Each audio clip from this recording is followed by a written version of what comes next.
Hi everybody, I'm Mark from TLC, the Little Candle organization. In our first video, I asked you to consider becoming a fellow traveler on this journey toward living with more love. In our second, we explored the importance of loving yourself first. Today, we're asking the natural next question. Once you've done your inner work, how does that love then extend outward? How does it serve others? Here's what I've learned. Often your calm and your love become someone else's compass, helping them find direction when life feels impossible. Sometimes the most powerful thing you can do is simply stay upright, which, let's be honest, some days is an achievement in and of itself. Certainly some of my days. Let me explain what I mean. Have you ever noticed those lighthouses perched on rocky coastlines? They're not particularly glamorous. They don't sail anywhere or rescue anybody directly. And they certainly don't get invited to fancy yacht parties. And then again, nor do I. But when a storm hits and visibility is terrible, suddenly they become the most important thing in the world. And that's what happens when you do the inner work we've been discussing. You become a lighthouse for others. Not because you're trying to be one, and not because you've announced it on social media, but because when life gets stormy, and it always does, people start looking for someone who's still standing steady. Your calm, your love, becomes their compass. Your presence becomes their peace. Your light becomes their way home. I'm not talking about having all the answers or never struggling yourself. Lighthouses get battered too by the same storms as everyone else. And no, lighthouses don't have some secret lighthouse manual that says Chapter 3, how to never get your paint chipped. But they are built on solid foundations, and they keep their lights burning no matter what.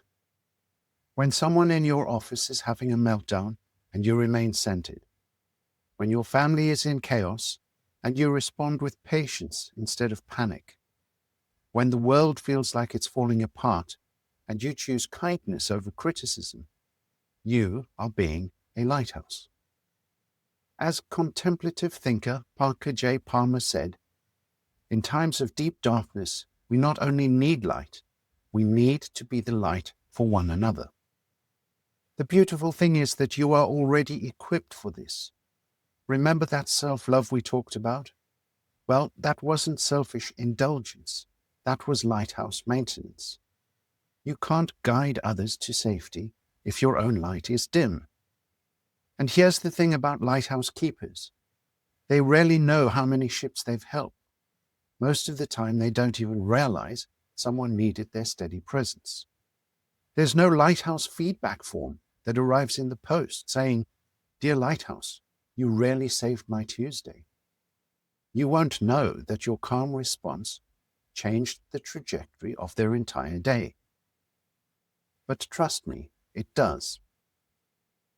So if you've ever wondered whether your quiet approach to life matters, whether being just a good person is enough, remember the lighthouse.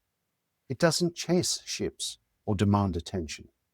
It simply stays true to its purpose, to shine consistently, especially when others can't see their way.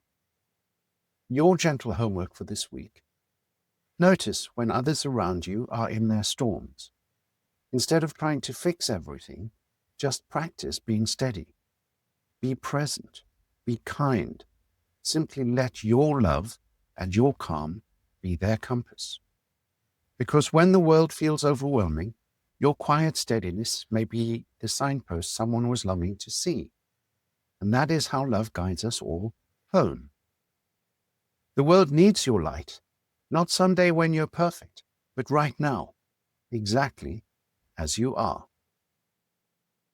And again, when we talk about love, presence, and what it means to be truly here for one another, we often forget how deeply this extends to our animal companions too.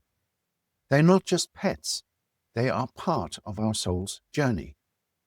So before we finish today, I'd like to take a moment to thank Time to Let Go for sponsoring this video. They offer a heartfelt space for anyone grieving the loss of a pet. Their meaningful memorials help you honor the love you shared. It's a gentle reminder to us all that love doesn't end, it simply changes form. If you'd like to explore their beautiful work, the link to their offerings is below. Thank you for watching and for listening and for being a lighthouse. And remember, everything we share at TLC aims to be helpful, hopeful, or healing. And my heartfelt desire is that they meet you exactly where you are on your journey. Keep your candle burning bright, and let's light the way together. Until next time, stay present, be luminous, and live with TLC.